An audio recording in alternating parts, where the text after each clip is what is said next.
살아계시고 역사하시는 하나님 아버지 감사합니다.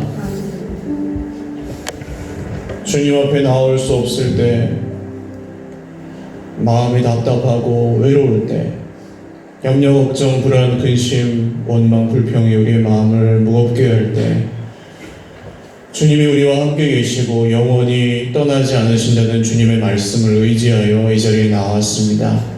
주님, 오늘도 주님의 이름을 부르는 모든 하나님의 자녀들에게 말씀 들려주시고 그 말씀대로 믿고 다시금 소망과 기쁨이 회복되는 은혜를 허락하여 주시옵소서.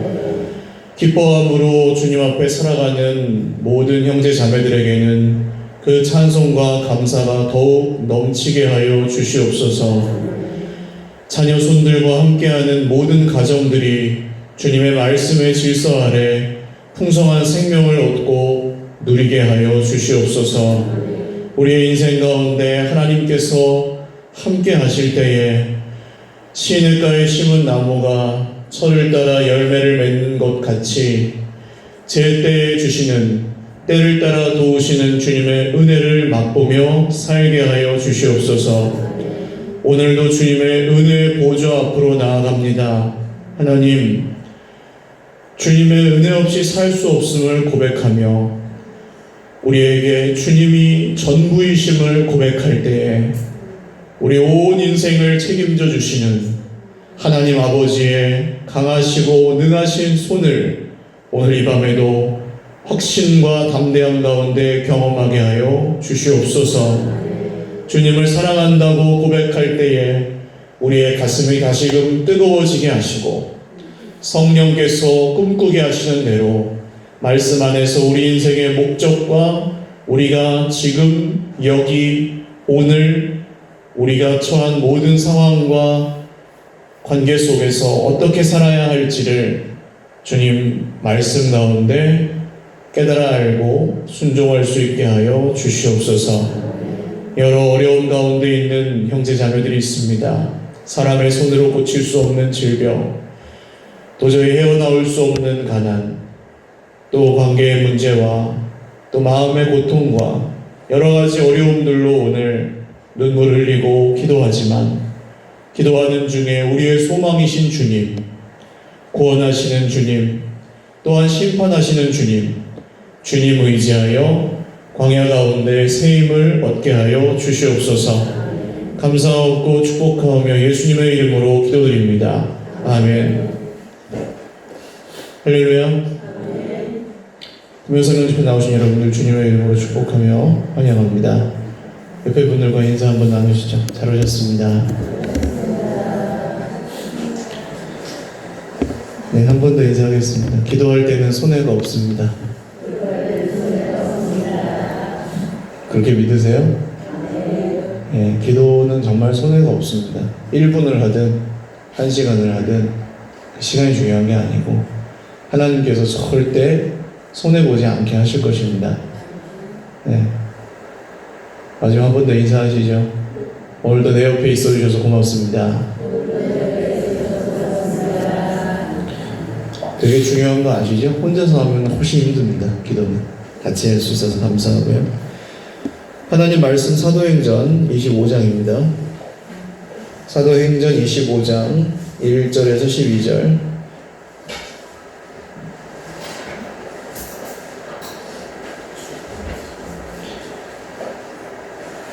사도행전 25장 1절에서 12절 말씀.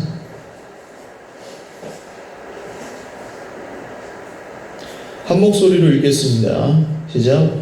베스도가 부임한 지 3일 후에 가이사랴에서 예루살렘으로 올라가니 대제사장들과 유대인 중 높은 사람들이 바울을 고소할세. 베스도의 호의로 바울을 예루살렘으로 옮기기를 청하니 이는 길에 매복하였다가 그를 죽이고자 함이더라. 베스도가 대답하여 바울이 가이사랴에 구류된 것과 자기도 멀지 않아 떠나갈 것을 말하고 또 이르되 너희 중 유력한 자들은 나와 함께 내려가서 그 사람에게 만일 옳지 아니한 일이 있거든 고발하라 하니라. 베스도가 그들 가운데서 8일 혹은 11일 지낸 후 가이사랴로 내려가서 이튿날 재판 자리에 앉고 바울을 데려오라 명하니 그가 나오매 예루살렘에서 내려온 유대인들이 둘러서서 여러 가지 중대한 사건으로 고발하되 능히 증거를 대지 못한지라. 바울이 변명하여 이르되 유대인의 율법이나 성전이나 가이사에게나 내가 도무지 죄를 범하지 아니하였노라 하니 베스도가 유대인의 마음을 얻고자 하여 바울더러 묻되 내가 예루살렘에 올라가서 이 사건에 대하여 내 앞에서 신문을 받으려느냐. 바울이 이르되 내가 가이사의 재판자리 앞까지 섰으니 마땅히 거기서 신문을 받을 것이라. 당신도 잘 아시는 바와 같이 내가 유대인들에게 불의를 행할 일이 없나이다. 만일 내가 불의를 행하여 무슨 죽을 죄를 지었으면 죽기를 사양하지 아니할 것이나 만일 이 사람들이 나를 고발하는 것이 다 사실이 아니면 아무도 나를 그들에게 내줄 수 없나이다. 내가 가이사께 상소하노라 한데 베스도가 배석자들과 상의하고 이르되 네가 가이사에게 상소하였으니 가이사에게 갈 것이라 하니라. 아멘. 할렐루야.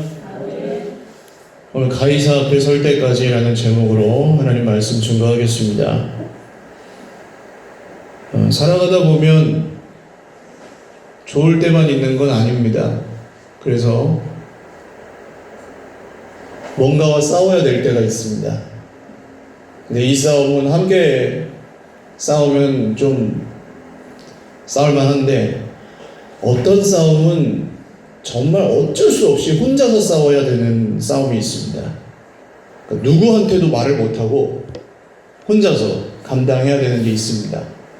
아버지한테는 아버지만의 그런 고독과 외로움이 있고 엄마한테는 엄마만의 그런 게 있습니다. 남편으로서도 마찬가지고 아내로서도 마찬가지고요. 애들은 그럼 괜찮냐? 애들도 애들 나름대로는 뭔가 싸우고 있습니다. 태어나자마자 시작하죠. 애들은 엄마 아빠 입장에서 보면 애들한테 내가 너한테 안 해준 게 뭐냐? 근데 너 왜 그러냐? 라고 말하지만 애들은 나름대로 자기 힘든 게 있다는 거예요. 나름대로 싸우고 있는 게. 그게 내면적인 거든 외면적인 거든. 근데 그걸 다 알아주는 부모도 없을 뿐더러 부모도 안 알아줄 뿐더러 사람도 없습니다. 그래서 어쩔 수 없이 무언가와 우리는 늘 고독하게 싸우고 있는데 그러다가 어느 날 이런 생각이 들죠. 내가 언제까지 이러고 살아야 되나라는 생각이 든다는 거예요. 언제까지? 내가 언제까지 이렇게 살아야 되나? 그래서 연세가 이제 막 계속 드시다 보면 어느 순간엔 내가 왜 살아야 되나? 이런 것도 이제 그냥 사는 거죠, 그냥. 어느 순간이 되면 빨리 그냥 좀 주님 데려가셨으면 좋겠는데 이런 생각이 들기도 하고요. 그럴 수 있다는 겁니다. 그게 근데 죄냐? 아니에요. 살아가다 보면 그런 상황을 만날 때가 많습니다. 저는 오늘 이 바울 사도가 아마 그런 상황에 있었다고 보는데요. 앞의 내용을 못 들으신 분들을 위해서 잠깐 설명드리면 바울이 에베소나 이렇게 자기가 사역하던 곳에서 헌금을 모아서 예루살렘으로 왔죠. 그리고 전부 작별하고 왔습니다. 이제 더 이상 거기에는 돌아갈 일이 없고 예루살렘에 들렀다가 로마로 가야 되는 사명을 하나님께 받고 바울이 예루살렘으로 왔습니다.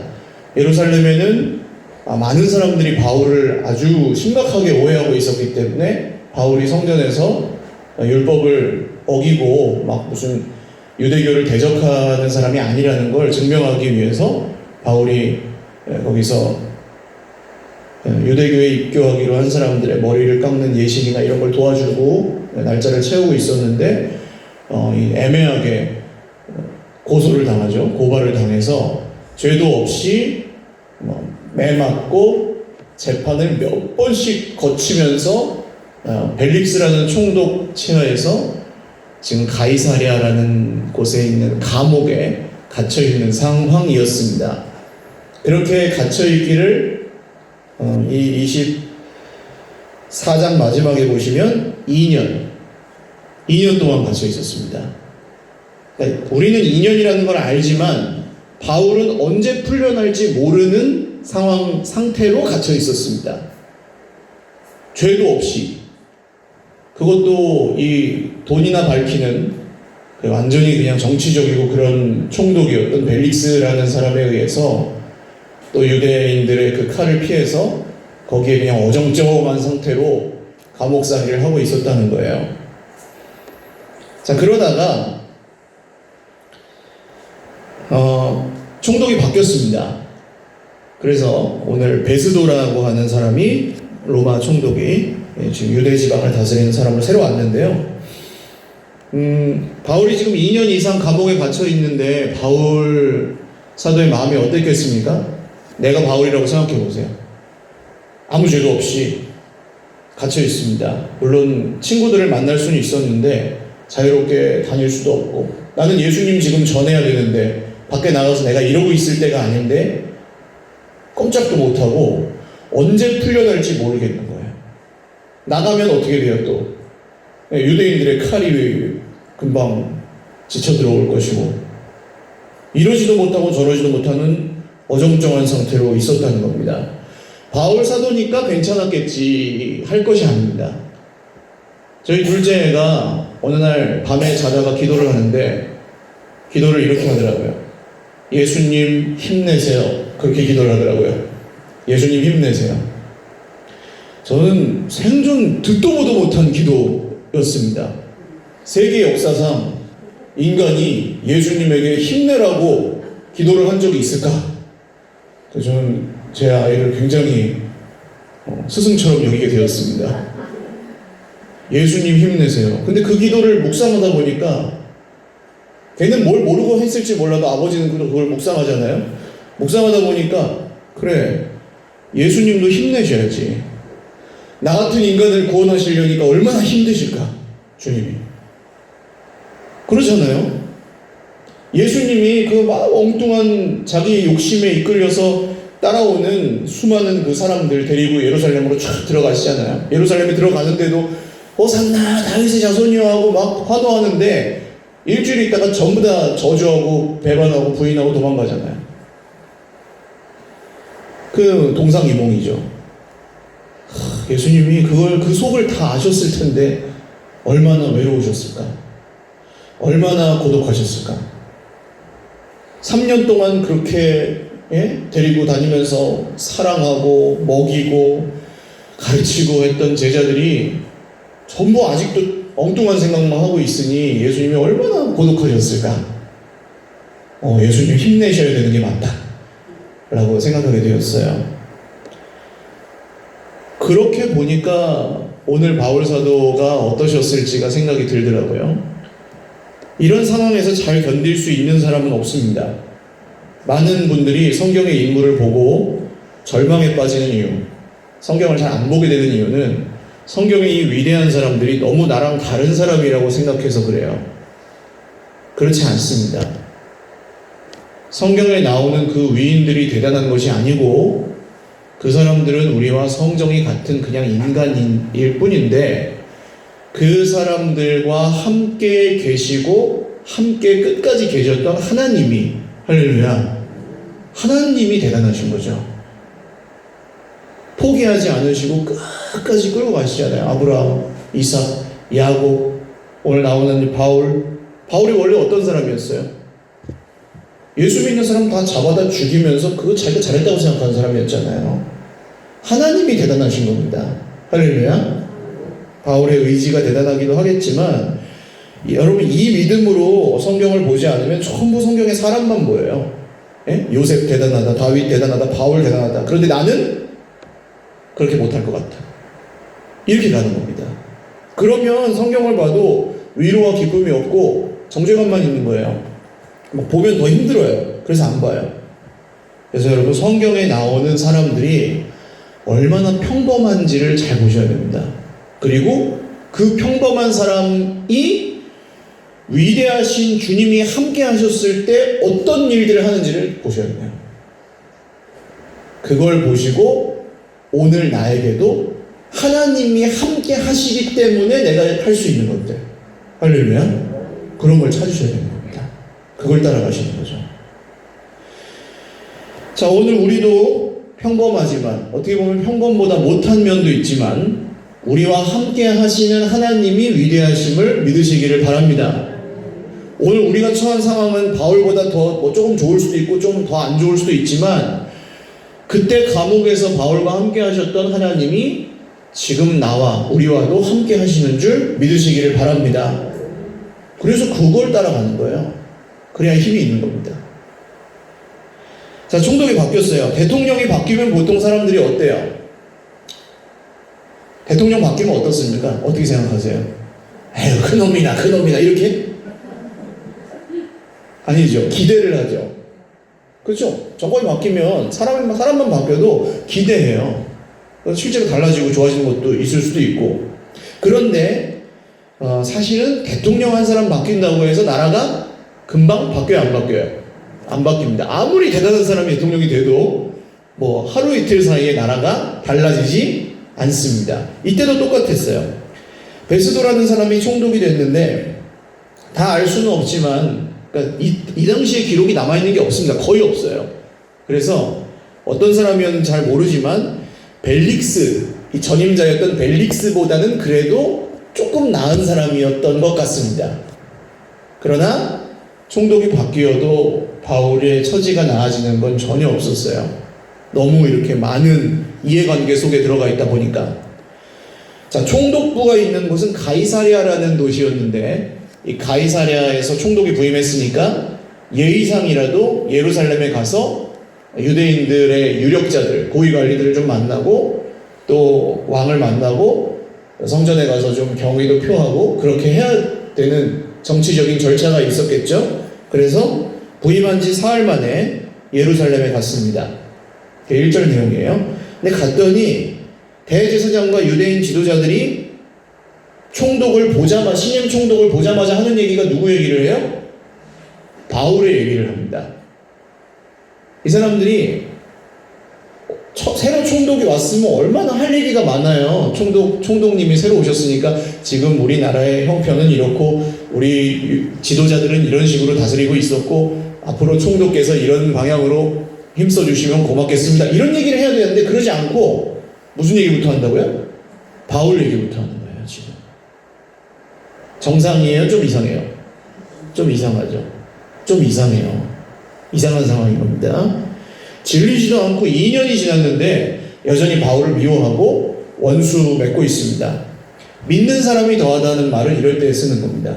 이 사람들은 자기 나름대로 하나님을 믿는다고 했지만 2년이 지나도록 증거 하나도 없이 사람을 죽이기 위해서 마음에 칼을 갈고 있는 사람들이었습니다. 자, 3절 보세요. 뭐라고 합니까? 베스도에게 자, 총독님, 바울을 예루살렘으로 데리고 오십시오. 여기서 재판합시다. 하고 건의를 하는 거예요. 근데 왜 그랬을까요? 매복하고 있다가 가이사랴에서 예루살렘으로 내려오는 길에 바울을 어떻게 해요? 죽이려고. 재판을 하자는 게 아니에요, 지금. 그 이동하는 사이에 바울을 어떻게든 죽여보겠다는 겁니다. 바울을 죽이기 전에는 먹지도 마시지도 않겠다고 서약한 사람들이 있었습니다. 기억나세요? 23장에 12절 13절에 몇 명이었어요? 40여 명이라고 나오죠. 40여 명이 바울을 죽이기 전에는 먹지도 않고 마시지도 않겠다고 서약을 했습니다. 서원을. 이 사람들이 만약에 자기 서약을 그대로 지켰다면 2년이 지난 지금은 어떻게 되었을까요? 다 굶어 죽었어야죠. 그쵸? 먹지도 않고 마시지도 않겠다고 했으니까. 근데 여러분 아시다시피 이 사람들이 한 사람이라도 굶어 죽었을까요? 아니면 살아있을까요? 어떻게 그렇게 잘하세요? 이거는 아시겠죠? 안 지켰을 겁니다. 절대로. 죽는다는 말을 쉽게 하는 사람은 안 죽을 핑계도 쉽게 찾아내는 거예요. 그러니까 이 극단적인 표현은 잘 모르는 사람들이 하는 겁니다. 뭘 모르는 사람들이 그런 극단적, 그만 살아! 이거는 뭘 몰라서 하는 얘기예요. 진짜 그만 사는 사람은 그런 말 안 해요. 그냥 나가지. 그죠? 도장 찍어! 도장 이렇게 도장 찍어! 이거는 도장 찍을 마음이 없는 거예요. 진짜 도장을 찍고 싶은 사람은 도장을 찍어서 변호사를 보냅니다. 그렇죠? 진심으로 하고 싶으면. 근데 이 사람들이 아직 살아있잖아요. 그래서 바울을 가이사랴에서 예루살렘으로 데리고 내려오면 그 길에 숨어있다가 어떻게 하려고요? 죽이려고. 살아있습니다. 징그럽게 끈질기게 살아있습니다. 이 사람들. 바울이 아무 잘못도 안 했는데 몇 년 동안 죽인다고 쫓아다녀요. 자, 다시 내가 바울이라고 생각해 보세요. 살 수가 있어요, 없어요? 이거는 아직 안 죽었지만 살 수가 없는 상태인 거예요. 한두 사람도 아니고 그 수많은 사람들이 나를 죽이려고 이를 갈고 칼을 갈고 한을 품고 있는데 이게 사는 게 아닌 상황인 겁니다. 정신적으로나 뭐 육체적으로나. 뭐 이게 너무 좀 거리감이 있다고 생각이 드시면 누가 나를 이유 없이 미워하는 걸 당해보셨어요? 이유 없이 누가 나를 되게 미워해요. 오해하고 미워하고 싫어하고 설명해도 안 통하고 그런 거 당해보셨습니까? 한 사람이 나한테 그렇게 하면 그게 집에 있는 사람이든 회사에 있는 사람이든 친구든 뭐 친척이든 가족이든 어때요? 한 사람이 나한테만 그렇게 해도 마음이 그것 때문에 막 살고 죽을 정도로 힘들어요. 밥맛도 없고 잠도 안 와. 예? 사는 거 같지도 않고 돈을 벌어 뭐해. 이렇게 돼요. 근데 한두 사람도 아니고 알지 못한 사람들이 죽인다고 미워하고 있으니까 바울이 살 수가 있냐는 겁니다. 자, 그런 상황이에요. 우리가 느끼는 그런 것들을 바울이 지금 몇십 배로 느끼고 있는 상황인데 베스도가 어떻게 대답합니까? 바울이 가이사랴에 갇혀 있는데 진짜 잘못했으면 당신들 중에서 유력한 사람들이 나랑 같이 가자. 거기서 고발을 해라. 그렇게 얘기합니다. 합당하죠. 바울은 로마 시민이고 그렇게 막 마음대로 이렇게 옮길 수 없어요. 자, 나름대로 공평한 결정을 내립니다. 그리고 나서 며칠을 예루살렘에서 지냈다고 나와요? 8일에서 10일 정도를 예루살렘에서 지낸 다음에 가이사랴로 내려갔다. 이렇게 나옵니다. 왜 8일이면 8일이고 10일이면 10일이지 8일에서 10일이라고 적었을까요? 이 성경 누가 썼습니까? 사도행전은? 누가 썼습니까? 누가가 썼죠? 네, 누가가 8일인지 10일인지 지금 기억이 확실히 안 나는 것일 수도 있고 근데 왜 기억이 안 났을까요? 여러 가지 가능성이 있는데 누가가 지금 베스도가 예루살렘에서 머물렀던 기간이 8일에서 10일 정도라고 추측을 할 뿐 정확히 알지 못하는 이유가 여러 가지 있을 수 있는데 한 가지는 베스도가 비밀리에 움직였을 가능성이 있습니다. 그렇죠? 내가 언제 간다 하고 가지 않고 갔다가 그냥 왔어요. 근데 그냥 그 날짜를 대충 셈해서 여기에 가이사랴에 며칠날 있었는데 없어졌다가 다시 와서 바울을 만났을 때가 그쯤 됐다. 뭐 이렇게 생각해서 그렇게 썼을 수도 있고요. 또 다른 한 가지는 그 당시에 지금 상황이 굉장히 급박하게 그걸 따지지도 못할 정도로 상황이 급박하게 흘러가고 있었을 가능성이 있습니다. 왜요? 지금 이 유대인들이 총독 바뀐 김에 바울을 그냥 끝장내버리자 하는 모의가 진행되고 있는 상황이니까. 지난번에도 바울의 조카가 그 얘기를 딱 듣고 알려줘가지고 그 밤에 막 생난리를 쳤잖아요. 그 로마 장군이 바울 보호하고 하느라고 그 밤중에. 예. 그 지금도 그렇게 급박한 상황일 수 있습니다. 자, 근데 그렇게 갔다 와서 베스도가 이튿날 재판 자리에 하고, 자 보세요. 총독이 처음에 부임을 하면은 3일 있었고 그 다음 예루살렘에 갔다가 형식적인 절차를 다 마치고 왔으면 직무 시작이에요. 공식적인 직무의 시작이에요. 총독. 그러면 할 일이 이 바울 죄수 한 명의 일보다 중요한 일이 많았을까요? 적었을까요? 그냥 상식적으로 많았겠죠. 당장 업무 파악도 해야 되고 할 일이 태산 같았을 텐데 그 업무 시작하는 첫날에 제일 먼저 하는 일이 뭐예요 지금? 바울을 데려다가 재판하는 일이었어요. 정상이에요? 좀 이상해요? 좀 이상하죠. 좀 이상한 겁니다. 이런 걸 보셔야 돼요. 좀 이상한 상황이에요. 그러니까 이 베스도가 8일에서 10일을 예루살렘에서 지냈을 때 뭐하고 지냈을지 우리는 추측할 수가 있습니다. 그냥 추측이에요. 자, 성경은 아무 말 하지 않으니까 그냥 넘어가죠. 자, 7절 보시면 그가 나오매 바울이 왔더니 자, 예루살렘에서 베스도를 따라온 유대인들이 둘러서서 여러 가지 중대한 사건으로 고발하되, 이게 지금 바울이 나오자마자 잡히고 발언하세요, 뭐 원고 발언하세요, 이게 아닙니다. 이 사람들이 벌떼같이 들고 일어나가지고 와 하면서 막 바울을 지금 사태질하면서 난리가 난 상황이에요. 2년 만에 보는 건데 여전히 그렇게 미워서 죽겠는 거예요. 그런데 이 유대인들에게 7절 보시면 마지막에 능히 증거를 대지 못한지라. 잘못한 건 엄청나게 많은데 증거가 있어요, 없어요? 없어요. 그래서 이 재판이 진행이 안 되는 겁니다. 증거가 없으면 무죄하고 풀어주면 되는데 그러지도 못하는 이유는 뭐예요? 총독들이 유대인들의 눈치를 보고 있었기 때문이죠. 근데 여러분 잘 보십시오. 이 유대인들이 지금 대제사장이에요. 그냥 핫바리 유대인이 아니고 대제사장, 바리새인, 그 철두철미한 율법의 수호자들인데 하나님의 백성들, 자칭.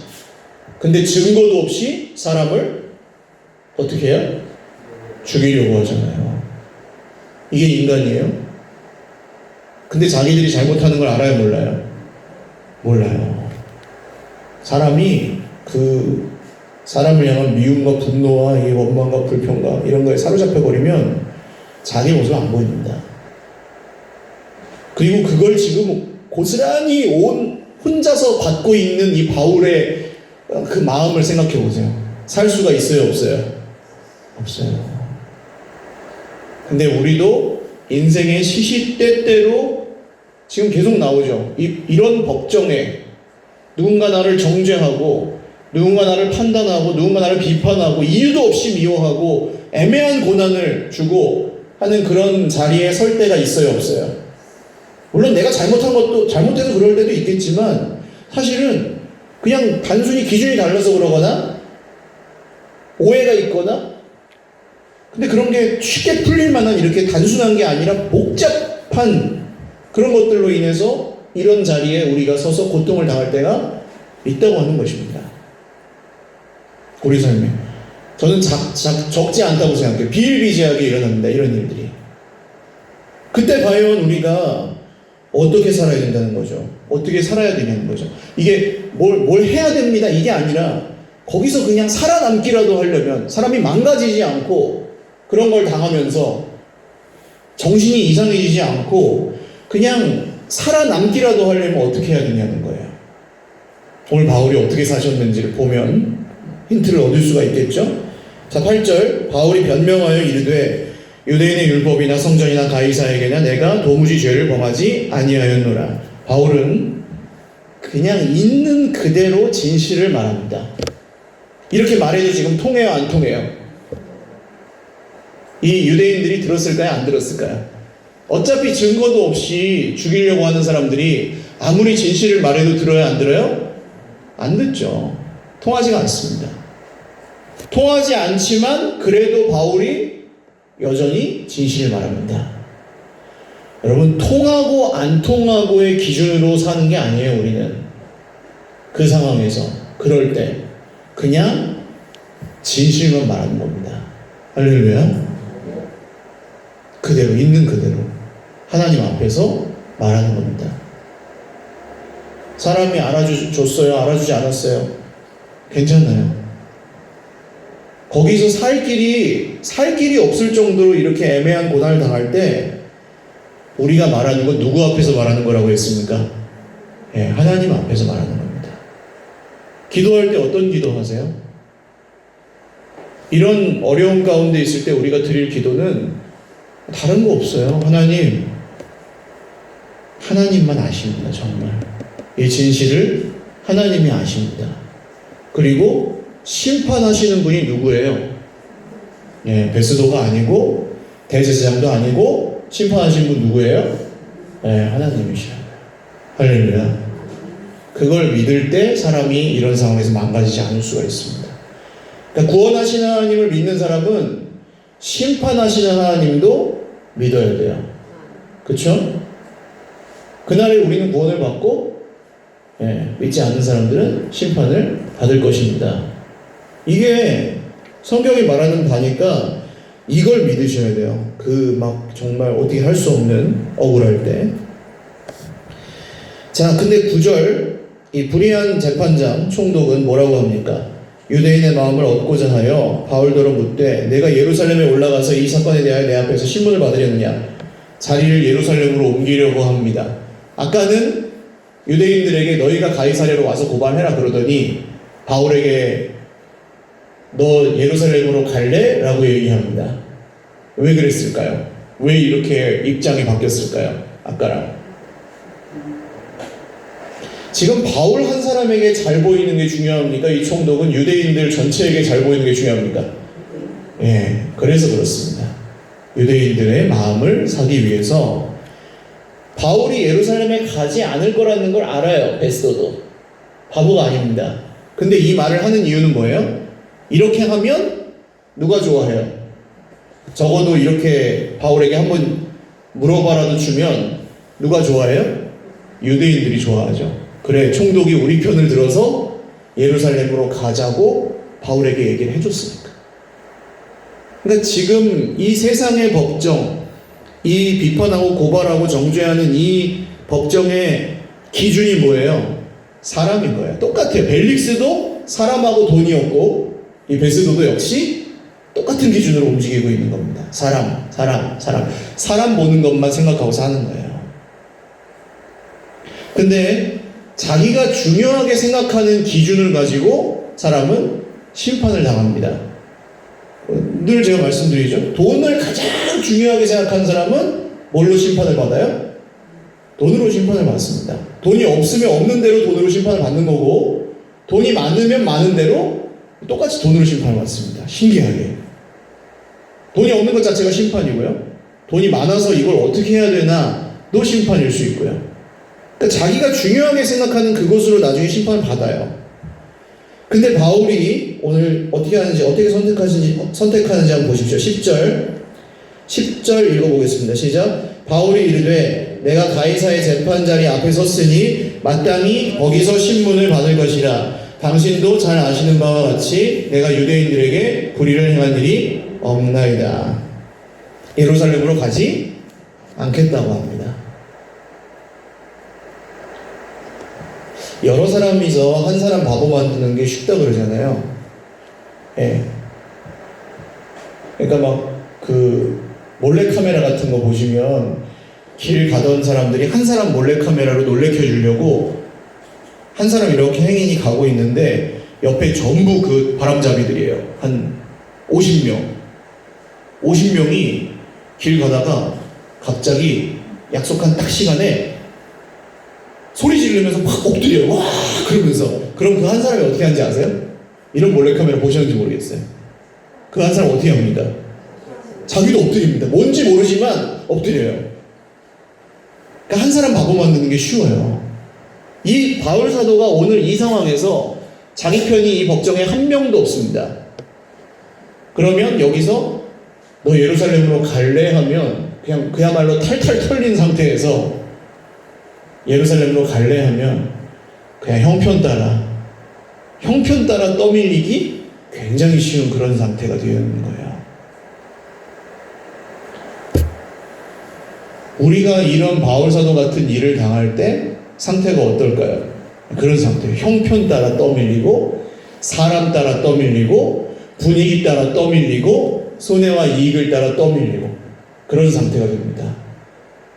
근데 그때 기준을 잘 잡으셔야 돼요. 오늘 바울이 예루살렘으로 가지 않겠다고 말하는 이유는 무엇입니까? 하나님께서 한 줄 나왔어요. 한 줄. 하나님께서 바울에게 두려워하지 말라 그러면서 하셨던 말씀이 있어요. 네가 예루살렘에서 나의 일을 전하였던 것처럼 어디로 가서요? 로마에 가서도 전하여야 될 것이다. 그 한 줄 말씀을 바울이 2년이 지난 지금도 붙들고 있다는 겁니다. 정리하죠. 이런 고독한 싸움과 애매한 고난과 언제 끝날지 모르는 힘듦과 외로움과 이런 것들과 싸우면서 우리가 살아가는데, 그때 우리가 붙들어야 될 것이 뭐라고요? 하나님의 말씀인 겁니다. 다 알아요. 이건 지식적으로 모든 분들이 다 아실 거예요. 말씀을 붙들어야 된다. 근데 정말 말씀을 붙드는 사람은 저는 흔치 않다고 생각합니다. 그 상황에서 전부 분위기를 따라가고요, 자기 느낌 따라가고요, 자기 자존심 따라가고요, 손해와 이익을 따라가고요, 당장 눈앞에 상황 따라가고요. 그렇게 한다니까요, 사람은. 그러다가 더 심각한 위기에 처하고요. 그러나 여러분, 어떤 어려운 상황이 와도 하나님의 말씀을 따라가면 거기에 생명이 있는 줄 믿으시기를 바랍니다. 그러니까 우리는 총독이 바뀌어서 어떻게 될지, 대제사장들이 변해서 어떻게 될지, 뭐 이런 그런 형편이 달라져가지고 어떻게 될지 이런 걸 기다리면서 사는 게 아닙니다. 지금 뭐 어린 아이들을 양육하시는 분들은 애들이 어리니까 힘들죠. 근데 애들이 크면 안 힘들까요? 뭐 배우자가 남편이 아내가 힘들게 한다. 지금 힘들죠. 근데 뭐 10년쯤 더 같이 살면 좀 그래도 더 서로 알고 그럴 거 아니에요? 근데 그때 가면 힘든 게 없어질까요? 그렇지 않습니다. 알아요, 우리가 다. 뭐 교회다. 나를 힘들게 하는 사람이 교회 안에 있어요. 그러면 그 사람이 언젠가 바뀌어가지고 힘든 게 괜찮아질까요? 그럴 수도 있겠지만, 아닐 가능성이 더 커요. 사람 쉽게 변하지 않아요. 그럼 어떻게 거기서 우리가 살아야 되느냐? 하나님께서 말씀대로 이루신다는 것을 믿으면서 사는 겁니다. 할렐루야. 오늘 설교 제목이 가이사 앞에 설 때까지입니다. 바울이 가이사 앞에 설 때까지 해야 될 일이 있는 거예요. 가이사 앞에 설 때까지, 뭐 어차피 로마에 갈 때까지 안 죽는다 그랬으니까 괜찮겠지, 이게 아닙니다. 감 떨어지는 거 그냥 이렇게 기다리고 있는 그런 게 아니에요. 바울이 여기서 해야 될 것 단 한 가지가 있는데, 그게 뭐예요? 그 말씀을 믿고 그 믿음대로 선택하고 믿음대로 생각하고 믿음대로 말하고 믿음대로 사는 겁니다. 그거 한 가지만 하면 되는 거예요. 오늘 사람 눈치를 보고 분위기를 보고 형편을 보고 흔들리고 계시다면 하나님의 말씀을 믿고 그 기준을 따라 선택하고 살아가실 수 있기를 주님의 이름으로 축원합니다. 제가 얼마 전에 한번 드렸던 얘기인데요, 제가 아는 한 분이 어느 날 비행기를 타는데 죽을 만큼 불안하더래요. 공황장애 초기 증상이라고 얘기를 하더래요, 병원에 갔더니. 회사도 좋은 데 다니시고 물론 뭐 어려운 상황은 좀 있지만, 근데 불안해서 견딜 수가 없더래요. 근데 사도행전의 이 후반부에 이 말씀을 어느 목사님에게 들었나봐요, 설교를. 그리고 그 카카오톡 프로필 거기 글귀에다가 가이사 앞에 설 때까지 이렇게 써놨더라고요. 그렇게 불안하고 그렇게 힘들고 그렇게 죽을 것 같은데 이 말씀이 자기한테 위로가 됐대요. 여기로 확 들어온 거예요. 그래, 내가 지금 이렇게 불안하고 힘들고 죽을 것 같지만 바울이 가이사 앞에 설 때까지 믿음으로 선택하고 최대한 힘들지만 그렇게 했던 것처럼 나도 그때까지 불안하고 힘들고 두렵고 하지만 이 길을 갈 수 있겠구나 라는 생각이 들더래요. 오늘 특별히 그런 외로움과 어려움 가운데 있는 모든 형제 자매들은 이 말씀이 정말 어떤 영혼의 닷 같아서 그 고난 중에도 다시금 일어나 걸어갈 수 있는 힘이 되실 수 있기를 주님의 이름으로 축원을 드립니다. 찬양하고 우리 기도하겠습니다.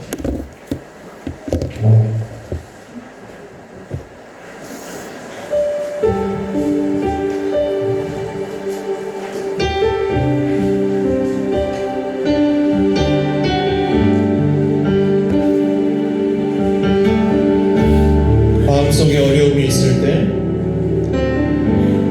마음속에 어려움이 있을 때, 마음속에 어려움이 있을 때, 마음속에 어려움이 있을 때, 주님 내게 먼저 오사 내 마음을 만지고 주님 앞에 나올 수 없을 때, 주님 앞에 나올 수 없을 때, 주님 앞에 나올 수 없을 때, 주님 날 먼저 안으시네. 그럼에도 불구하고 날 사랑하시는 내 하나님의 사랑은 나의 모든 걸 덮고, 그럼에도 불구하고 날 안아주시는 내 하나님을 부를 때 아버지라 부르죠. 마음속에 어려움이 있을 때, 마음속에 어려움이 있을 때, 마음속에 어려움이 있을 때, 마음속에 어려움이 있을 때, 주님 내게 먼저 오사 내 마음을 만지고 주님 앞에 나올 수 없을 때, 주님 앞에 나올 수 없을 때, 주님 앞에 나올 수 없을 때, 주님 날 먼저 안으시네. 그럼에도 불구하고 날 사랑하시는 내 하나님의 사랑은 나의 모든 걸 덮고, 그럼에도 불구하고 날 안아주시는 내 하나님을 부를 때 아버지라 부르죠. 기도하겠습니다. 사도행전 후반부 제대로 읽어보신 적 있으세요 혹시? 왜 안 읽을까요 사람들이 여기를? 왜 기억을 못할까요? 왜 이 본문들을 설교를 잘 안 할까요? 이러다 끝나거든요. 뭐 가려지지도 않고요, 바울이 무죄방면되지도 않고, 뭐 가이사 앞에 서는 날도 안 나와요 성경에는. 그냥 추측만 할 뿐입니다. 안 나옵니다. 해결이 안 된 채로 그냥 끝나요. 근데 우리 삶도 그래요. 뭐가 딱 오늘 밤에 기도를 딱 하면은 그 기도한 게 딱 풀려가지고 딱딱딱 이렇게 되면 좋겠는데 안 그럴 때가 참 많아요. 그래서 기도 안 해요. 근데 여러분 맞습니까? 우리 신앙이 그런 거예요. 바울은 사도행전의 마지막 부분에서도 감옥에 있습니다. 근데 거기 뭐라고 써있냐 하면 그가 하나님의 나라의 일을 여러 증거로 사람들에게 증거하더라, 전하더라. 로마에 가서도 똑같이 하고 있었던 거예요. 하나님 말씀대로 형편을 따라 하는 게 아니라, 컨디션 따라 하는 게 아니라, 누가 알아준다고 하는 게 아니라, 수만 명 앞에서 한다고 하고 뭐 한두 명한테 한다고 시시해서 안 하고 그런 게 아니라 그냥 믿고 거기서 그 믿음대로 살았다는 거예요. 오늘 우리가 살아가야 될 삶도 그렇지 않습니까? 내가 언제까지 이러고 살아야 되나? 그게 기준이면은 답이 없어요. 그냥 계속 힘들지.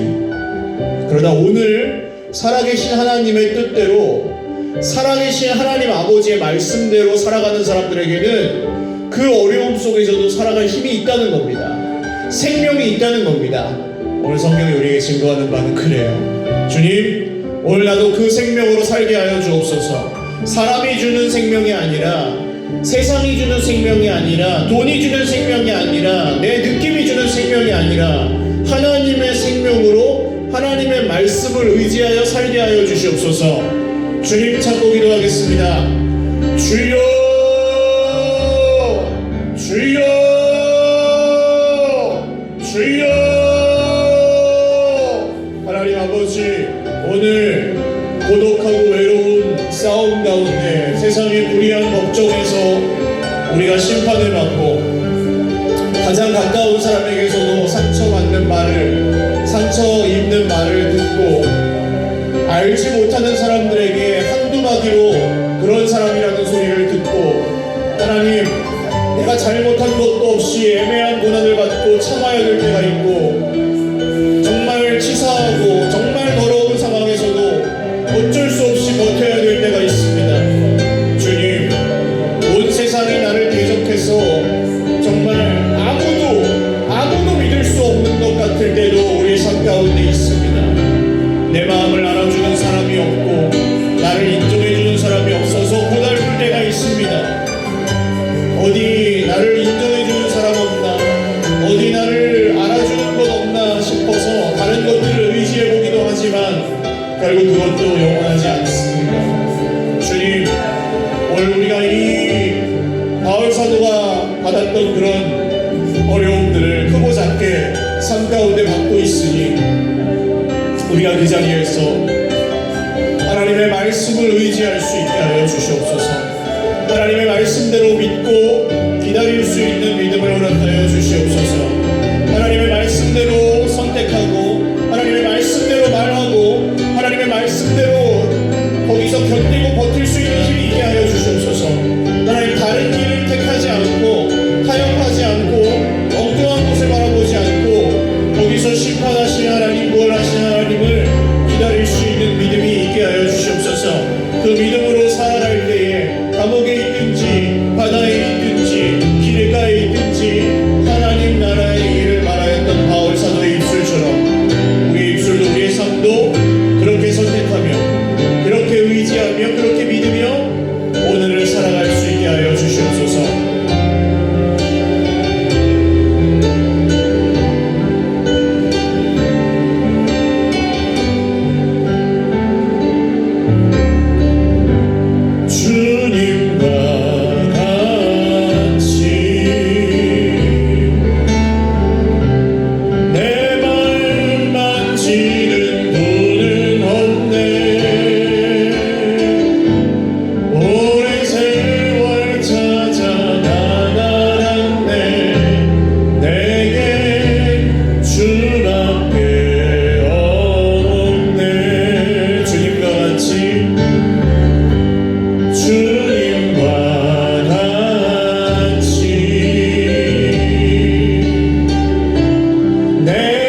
살아야 되나 알아주는 사람이 없고 옳고 그름이 가려지지가 않고 죽을 때까지 가려지지 않을 수도 있습니다. 드러나지 않을 수도 있어요. 오늘 바울처럼 죽은 다음에야 바울과 그를 비롯한 사도들의 삶이 무가치하지 않았다는 것이 드러났잖아요. 예수님도 그렇습니다. 십자가를 지시고 부활하시기 전까지 다 망했다 그랬습니다. 실패했다고요. 허무하다고. 그 3일 동안 제자들은 죽음과 같은 고통과 두려움을 느꼈고 절망을 느꼈을 겁니다. 예수님 죽으시고 부활하실 때까지. 우리는 어떻게 보면 그 사이를 살아가고 있는 사람들입니다. 부활하신 주님 믿는다고 하면서 정작 내가 마지막 날에 누릴 그 부활의 소망을 기대하지 않는다면, 오늘 당장 누가 나를 알아주고 못 알아주고, 오늘 내가 당장 그거 내 맘대로 되고 안 되고 이런 거에 붙들려 있다면, 우리는 주님이 주신 선물을 받고도 전혀 엉뚱한 것들을 또 기대하고 있는지도 모릅니다. 주님, 오늘 주님만이 이 답없는 세상에 우리의 소망이요 기쁨이심을 믿습니다. 사람이 아무도 알아주지 않는다 할지라도, 이 세상에서 혹시 내가 의롭게 살았고 내가 열심히 살았다는 것이 인정되지 않는다 할지라도, 계속해서 자존심 상할 일만 있고 계속해서 어려움만 있다 할지라도 나를 알아주시는 주님이 계십니다. 그리고 반드시 말씀대로 나를 통해 이루시는 주님이 계십니다. 저희 그 믿음으로 오늘을 살겠습니다. 그 힘으로 일어나 걸어가겠습니다. 그 능력으로 가이사 앞에 설 때까지 죽지 않고 걸어가겠습니다. 우리 다시 한번 결단하고 소망하고 기대하면서 주님 한번 부르고 기도하겠습니다. 주여,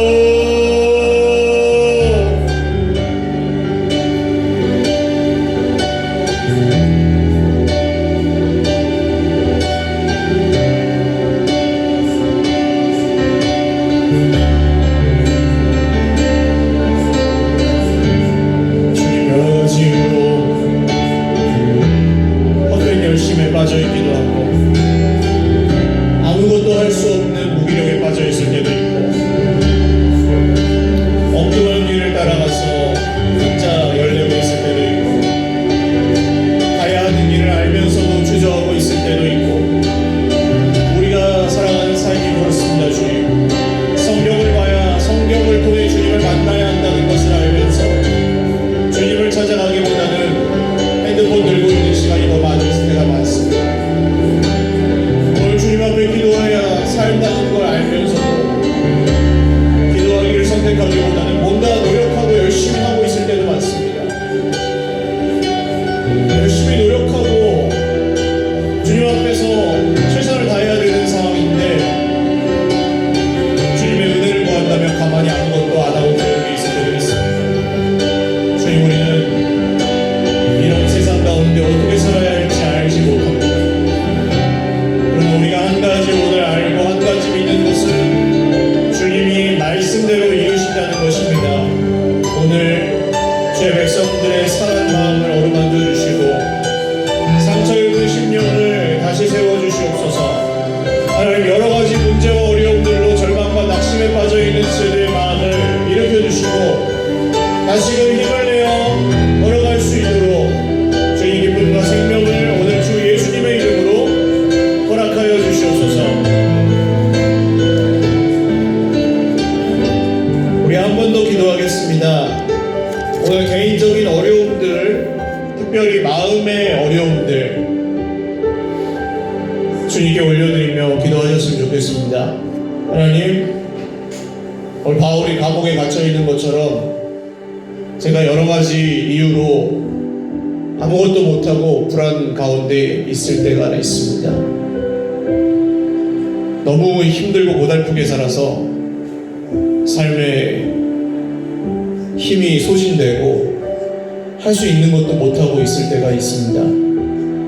또 때로는 진짜 엉뚱한 헛된 열심에 사로잡혀서 하나님 뜻 아니라는 거 알면서도 막 고집 부리고 있을 때도 있습니다. 이런 세상에서 정말 어떻게 살아야 될지 저희는 알지 못하오니 주님 우리를 긍휼히 여겨주시고 우리가 고민하고 걱정하고 힘들어하고 불안해하는 그 모든 문제로부터 주 예수님의 이름으로 자유하게 하여 주시옵소서. 문제가 그대로 혹시 있을지라도 문제를 우리가 끌고 가야 한다 할지라도 우리가 주 예수님의 이름을 믿는 믿음이 거기서 더 견고해지게 하여 주시옵소서. 능히 그 문제를 이길 수 있는 믿음을 오늘 이 밤에 우리에게 허락하여 주시옵소서. 우리 한 5분 정도 개인적인 기도의 제목들로 기도하겠습니다. 하나님 아버지, 가이사 앞에 설 때까지 우리의 삶은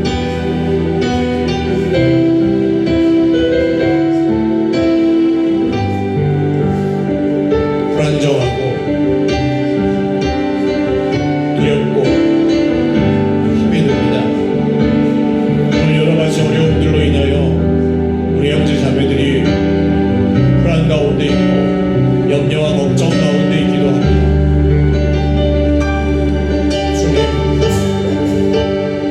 주님께서 함께 하셔서 두려워하지 말라. 네가 예루살렘에서 전하였던 것처럼 로마에서도 전하여야 할 것이다. 아무런 결과를 내지 못했던 예루살렘 전도, 그저 고발당하고 고소당하고 투옥되었던 실패한 예루살렘 전도가 로마로 가는 길이 되었던 것처럼 오늘 우리가 우리의 실패 속에 주님의 길을 발견하게 하여 주시옵소서. 우리의 광야 속에서 주님의 말씀을 붙들게 하여 주시옵소서. 내가 이 40년 동안 너희를 시험하고 직업한 것은 너희가 내 말을 듣고 지키는지 지키지 않는지, 너희가 내 말을 듣는지 듣지 않는지 시험하려 합니다. 주님이 우리를 시험하시었던 것은 단 한 가지였습니다. 주님, 말씀을 듣는지 듣지 않는지, 말씀에 순종하는지 그렇지 않는지. 주님, 오늘 이 밤에 모든 명중에 있는 형제 자매들, 마음의 고통 중에 있는 형제 자매들, 관계 어려움과 문제들 속에 있는 형제 자매들, 물질의 문제로 불안해하고 두려워하는 형제 자매들, 누구라 할지라도 주님의 약속하신 말씀 위에 서게 하여 주십시오. 주님의 약속하신 그 말씀 위에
있는데 거기 나오는 대사입니다. 무슨 영화인지 얘기 안 할게요. 보실 분도 혹시 있을지 모르니까.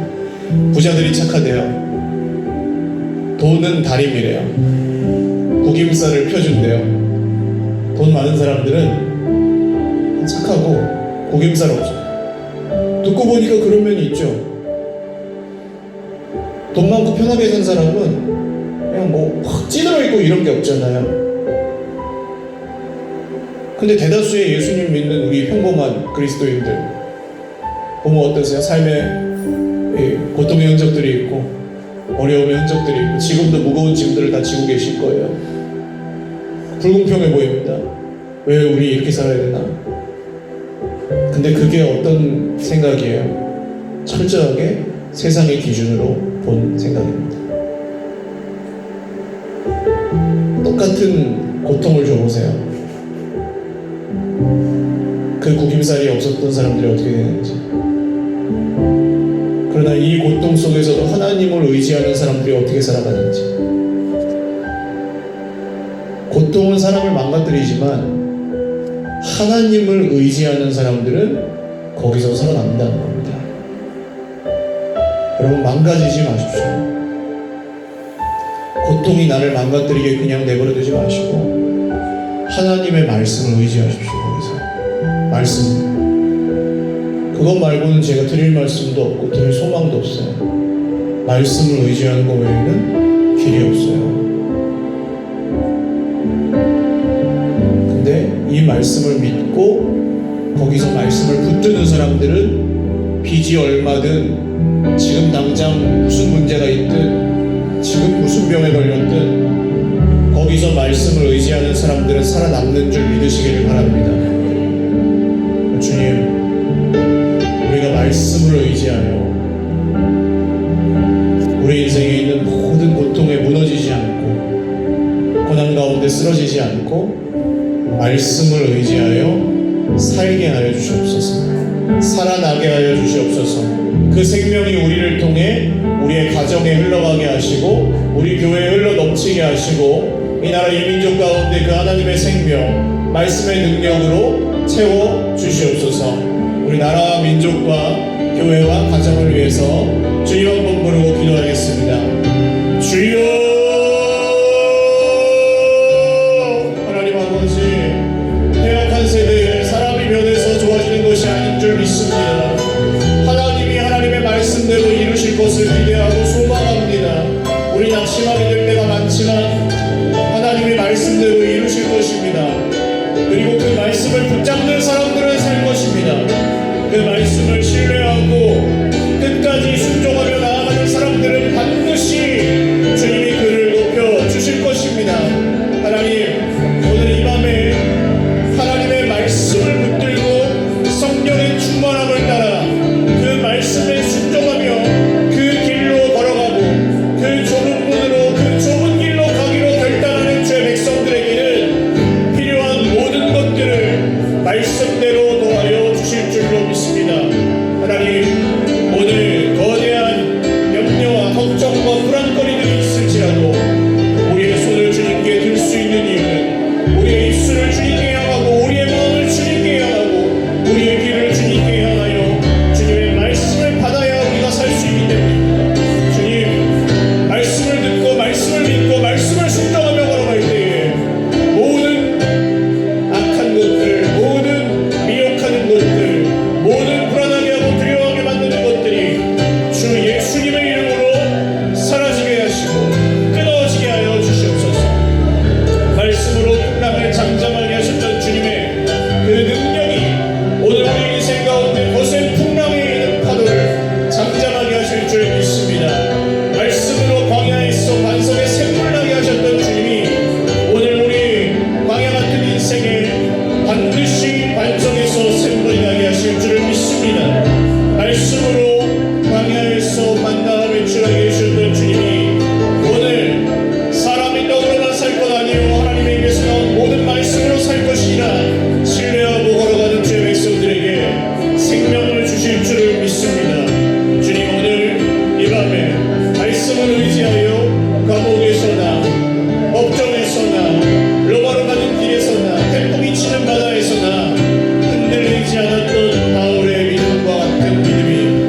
거짓과 속임수로 가득 찬 세상에서 어디로 갈지 몰라 머뭇거리고 있네. 공중의 권세 잡은 자 지금도 우리들을 실패와 절망으로 넘어뜨리려 하네. 주를 찬양 손을 들고 찬양 전쟁은 나에게 속한 것 아니니. 주를 찬양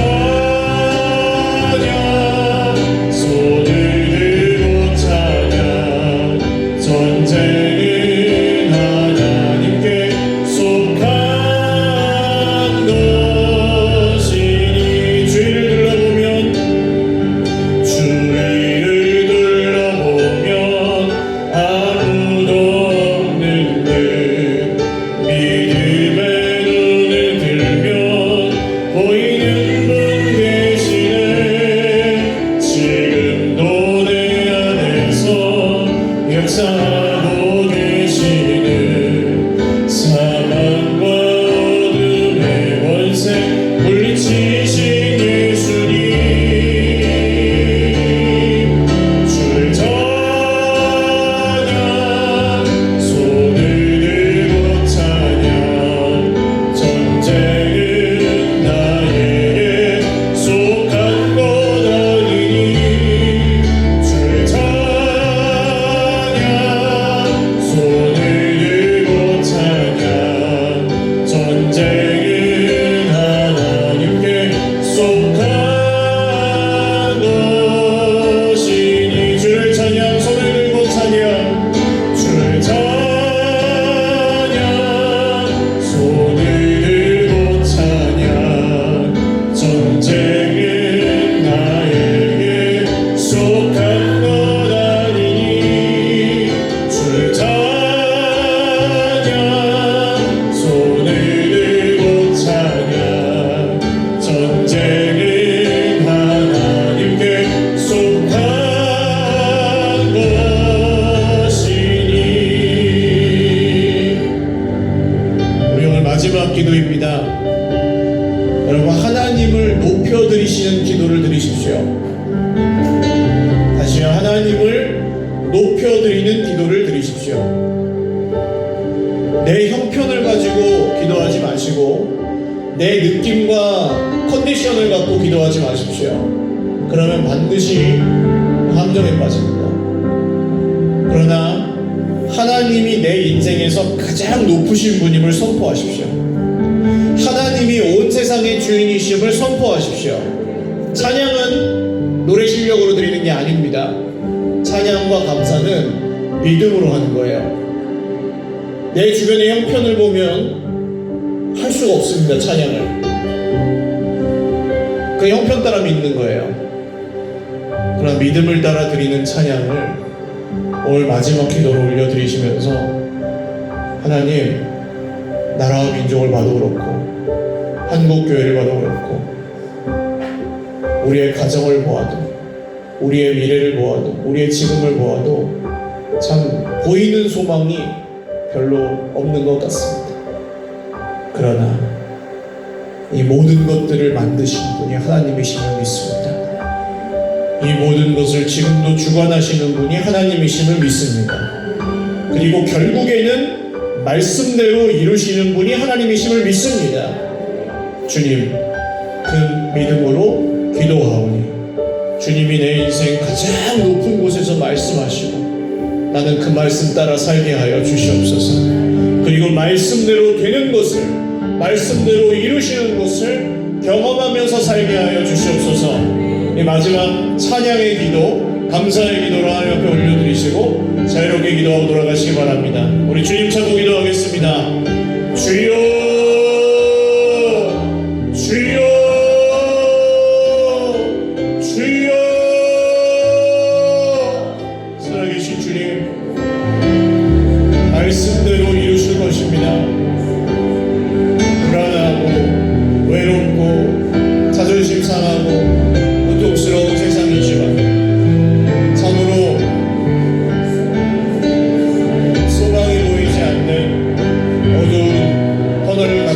세상이지만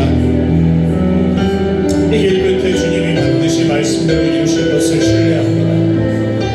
반드시 주님이 말씀대로 우리의 모든 억울함을 푸시고 반드시 주님이 말씀대로 우리 안에 온전한 주인이 되실 것을 신뢰합니다.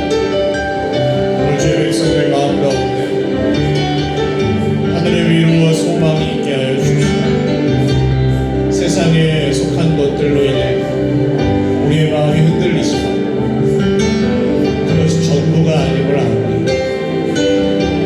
잠시 흔들릴지라도 잠시 넘어질지라도 다시금 일어나 주님 따라갈 수 있도록 주님이 우리 인생 가운데 가장 높아지시고 손을 들고 찬양하는 주의 백성들 머리머리 위에 함께 하시고 오늘도 세상이 줄 수 없는 위로와 소망이 넘치게 하여 주시오. 누구에게 보이기 위해 사는 것도 아니고 누구에게 인정받기 위해 살아가는 것도 아닙니다. 주님이 아시옵니다. 주님이 주시오니 오늘 밤에 주의 백성들 모두의 삶 가운데 이 말씀이 들리게 하시고 그 말씀대로 이루어 주시옵소서.